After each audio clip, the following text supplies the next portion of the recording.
North east के 3 states में election हुए, आज उनका नतीजा आ रहा है और नतीजे जो सामने आ रहे हैं वो चौंकाने वाले हैं। चौंकाने वाले इस लिहाज से कि देश के सियासी नक्शे को बदलने का मादा रखते हैं ये नतीजे। आप अपनी स्क्रीन पर नतीजों की जो झलक है वो आप देख सकते हैं। लगातार हम आपको उससे अपडेट कर रहे हैं, लेकिन इस बीच आप तस्वीरें देखिए, जश्न की तस्वीर।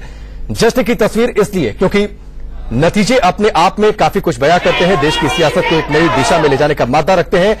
नागालैंड में किस तरीके से स्थितियां बदल रही है, त्रिपुरा में किस तरीके से शून्य से सत्ता तक के शिखर पर बीजेपी पहुंच रही है, ये आप समझ सकते हैं। क्योंकि 25 सालों से वहां पर लेफ्ट की सरकार चल रही थी और अब लेफ्ट वहां पर सत्ता से बाहर हो गई और देश में एक ऐसी स्थिति आ गई है कि सिर्फ और सिर्फ केरल में अब लेफ्ट की सरकार बची रह गई है।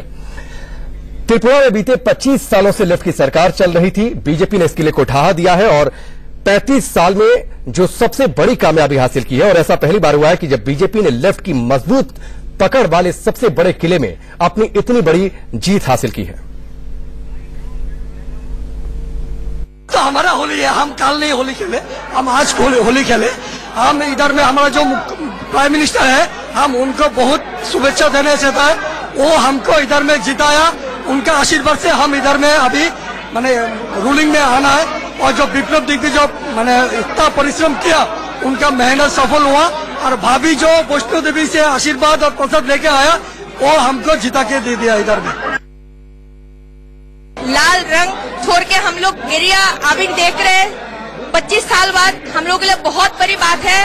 ये हुआ है मतलब विप्लव सार के लिए, विप्लव देव जी, और हम लोगों को मुक्ति दिलाए हैं और बहुत खुश है। हम लोग यहाँ भाजपा की सरकार बन रहे हैं। भारत माता की जय।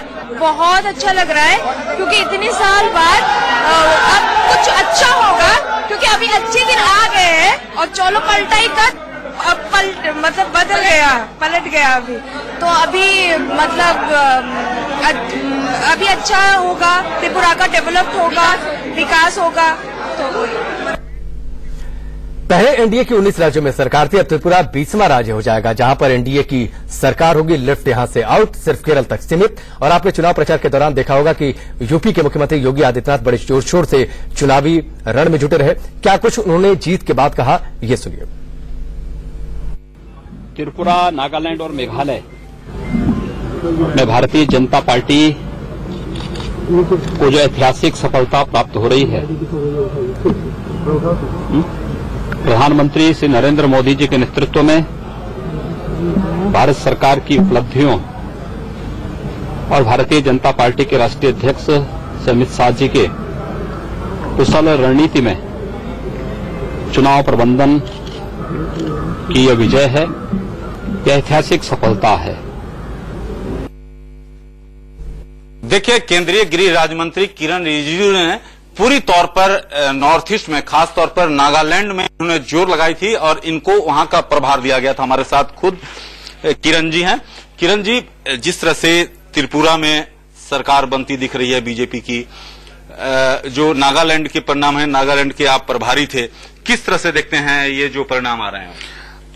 ये जो परिणाम आज 3 राज्यों का जो आपको देखने को मिल रहे हैं, ये पूरा पूर्वोत्तर का राजनीति का इतिहास को पलटने वाला है। जहां मेघालय जैसे स्टेट जो कांग्रेस को बीजेपी हरा सकता है या अन्य हरा सकता है, कभी सोचा नहीं था। और त्रिपुरा में जहां वाम दलों का दबदबाव रहा है, तो वहां भी सबका कहना है कि लेफ्ट फ्रंट को हराना बड़ा मुश्किल है, क्योंकि वो साइंटिफिक तरीके से कैंपेन करते हैं, रिगिंग करते हैं, लोगों को डराते हैं, धमकाते हैं। उनका अपना एक मशीनरी है। लेकिन जो ताकत हमने लगाया है, उसने पूरा पलटने का हमने पूरा इंतजाम किया है, क्योंकि हमने लोगों का दिल जीता है। 8 राज्यों में असम छोड़ के, मैं अकेला लोकसभा से मैं सांसद हूं, मैं अकेला चुन के आता हूं असम छोड़ के। 25 सीटें हैं लोकसभा में। इस चुनाव के बाद पूरे के पूरे पूर्वोत्तर का राजनीति का जो तौर तरीका है वो बदलेंगे और उसका प्रभाव राष्ट्रीय स्तर पर भी होगा, क्योंकि पूर्वोत्तर कांग्रेस का गढ़ रहा है, वो हम पूरा कंप्लीटली तोड़ेंगे तो कांग्रेस वहां बचेगा नहीं। हमारे साथ में मौजूद है जितेंद्र जी। कितनी बड़ी सफलता मानते हैं, जहां पर पहले कभी कमल नहीं खिला, वहां पर आप लोग सरकार बनाने जा रहे हैं नॉर्थ ईस्ट में? मुझे लगता है कि पूर्वोत्तर के लोगों में जिस प्रकार की एक विश्वसनीयता जागी है प्रधानमंत्री श्री नरेंद्र मोदी जी के नेतृत्व में, और जिस प्रकार से संगठनात्मक दृष्टि से राष्ट्रीय अध्यक्ष अमित भाई शाह की छवि और उनकी मेहनत को लेकर लोगों को ये विश्वास हो चला है कि यही एक व्यवस्था है जो उनके भविष्य की चिंता कर सकती है। जिस प्रकार अद्भुत विकास कार्य पिछले 3-4 वर्षों में हुए हैं, इन्हीं प्रदेशों का उदाहरण ले लीजिए। मेघालय में कभी किसी ने रेलगाड़ी नहीं देखी थी, आज डबल ट्रैक स्थापित हो रही है। त्रिपुरा में आज अगरतला से रेलगाड़ी बांग्लादेश को जा रही है, उसका निर्माण कार्य आरंभ हो चुका है। प्रधानमंत्री जी का बार बार प्रवास करना, क्या कोई अनुमान लगा सकता है कि 40 वर्ष के बाद शिलांग में नॉर्थ ईस्ट काउंसिल की बैठक में भाग लेने के लिए श्री नरेंद्र मोदी पहुंचे? 40 वर्ष कोई प्रधानमंत्री नहीं पहुंचा था। जितना प्रवास अमित भाई शाह ने किया, इतना किसी राष्ट्रीय अध्यक्ष ने किया, किसी भी राजनीतिक दल के। और लोगों में ये विश्वास जागृत हुआ कि ये जो इतने सालों से चुनाव जीतने का क्रम चल रहा था, झूठे भ्रम फैला करके, विशेषकर भाजपा के बारे में कि भाजपा आएगी तो हल्ला हुल्ला होगा, बहुत हाय हाय तौबा होगी, वो समाप्त होता गया। आज के युग में आज के नागरिक की अपेक्षाओं को समझ करके उनके साथ जुड़ना और उनके विकास के लिए समर्पित होना, ये प्रधानमंत्री मोदी और अमित भाई शाह के नेतृत्व में जिस प्रकार से पूर्वोत्तर में हुआ है, निश्चय ही पूर्वोत्तर और भारत के बीच में वो जो पहले लकीरें बनाई जाती थी, हिंटरलैंड मेनलैंड, वो समाप्त होगी। ये भी एक बहुत बड़ा योगदान है इस नेतृत्व का। सर, मेघालय के लिए कांग्रेस आरोप लगा रही है कि वहां पर बीजेपी जोड़ तोड़ का प्रयास करी। आपको लगता है कांग्रेस ने बड़े नेताओं को भेजा है वहां पर? वो ये जो कह रहे हैं वो अपने अनुभव से कह रहे हैं, क्योंकि 60-70 वर्ष वो यही काम करते रहे। लेकिन उस समय आपकी चैनल नहीं थे जो रियल टाइम रिपोर्टिंग करते थे। वो दिल्ली में कुछ कहते थे, गुवाहाटी पहुंच के कुछ और, कोहिमा पहुंचकर कुछ और। आज का युवा जागरूक है, ये युवाओं का देश है, लोगों को ठगना आसान नहीं है। भाजपा ने पिछले 4 वर्षों में जिस प्रकार से कठोर परिश्रम किया है, कठोर परिश्रम, ये मात्र कहने लायक नहीं है। प्रधानमंत्री पद पर रहते हुए मोदी जी जिस प्रकार से कठिन प्रवास करते रहे, अमित भाई शाह, और लोगों के बीच में जाकर के उनके विश्वास को जीतना, ये अद्भुत काम है। और यदि दूसरे दल चाहते हैं, कांग्रेस चाहती है, तो अच्छा हो, हमारी सेहतमंद बातों को सीखें, बजाय इसके कि अपनी गुजरे जमाने की चतुराइयों को फिर से आजमाने का प्रयास करें। अंतिम सवाल सर, आप उत्तर पूर्वी राज्यों के प्रभारी हैं, क्या आपको उम्मीद थी कि इतनी बड़ी जीत बीजेपी को हासिल होगी?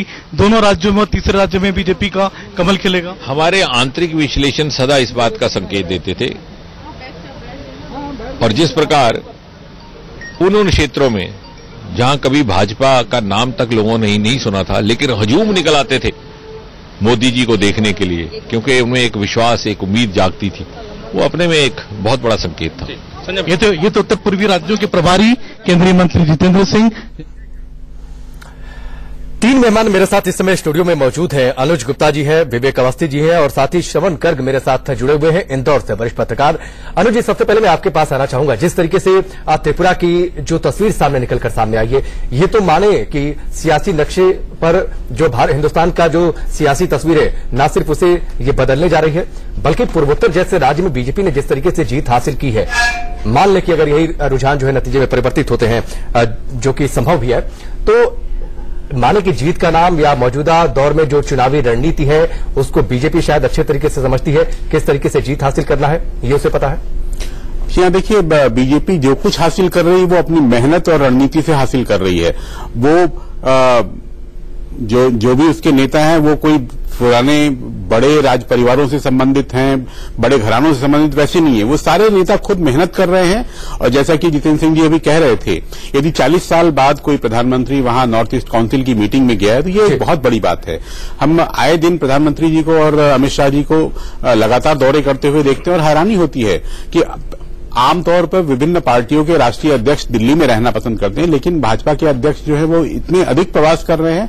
और जब मेहनत करेंगे और केंद्र में सरकार भी है, उसकी ताकत भी उनके साथ है, तो उसका नतीजा उनको मिल रहा है। बिल्कुल, और शायद ये दूसरी पार्टियों के लिए एक सबक भी है, क्योंकि जीत के बाद जिस तरीके से अमित शाह ने लगातार पूर्वोत्तर के राज्यों का दौरा किया है, बल्कि देश के दूसरे हिस्सों में भी गए, ये वाकई दूसरी पार्टियों को ये सोचने पर तो मजबूर करेगा कि उन्हें अपने चुनावी रणनीति में किस हद तक बदलाव की जरूरत है। विवेक अवस्थी जी और साथ ही श्रवण गर्ग का भी हम रुख करेंगे, लेकिन फिलहाल